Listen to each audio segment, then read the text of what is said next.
অনেক সময় আমার মনে আসে যে কোন সব ব্লাড টেস্ট গুলো আছে যার জন্য আমাকে খালি পেটে থাকতে হয় বা ফাস্টিং থাকতে হয়।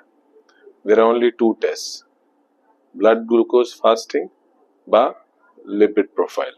Now next question is কত সময় ফাস্টিং থাকতে হয়?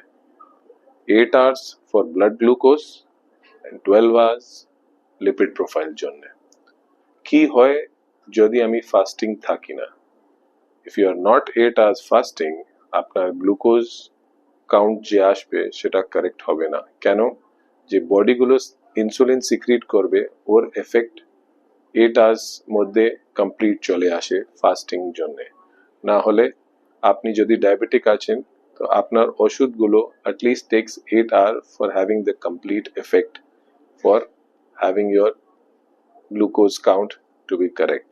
What about blood lipid profile? মানে লিপিড প্রোফাইল জন্য আপনাকে 12 hours কম্পালসারি ফাস্টিং থাকতে হবে। না থাকলে the blood lipid globules will interfere with the test. আমি কি সব ফাস্টিং সময়ে কি সব জিনিস কনজিউম করতে পারি, আমি খেতে পারি? আপনি 2 গ্লাস জল খেতে পারবেন, চিনি ছাড়া লাল চা খেতে পারবেন, you can have black coffee. Now I'll give you one tip. কিরকম আমি হোম কালেকশন ব্লাড টেস্ট জন্য প্রিপেয়ার করব। আপনাকে 7:30 রাত্রির মধ্যে নিজের ডিনার খাওয়া সব শেষ করে নিতে হবে। ওর পরে আপনি শুধু জল খেতে পারবেন বা ব্ল্যাক কফি ও ব্ল্যাক টি খেতে পারবেন।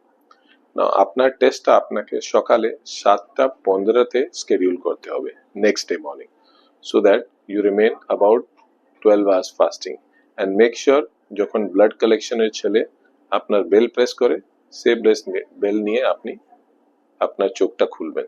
তারপরে by the time he arranges his tourniquet and blood bottles, you can take a quick glass of water and quick toilet and come back for a test. When you're going for toilet, মনে রাখবেন কি যদি আপনার mid stream urine collection আছে সেটাও আপনি same টাইমে করে নেবেন। রাইট? থ্যাংক ইউ, ধন্যবাদ।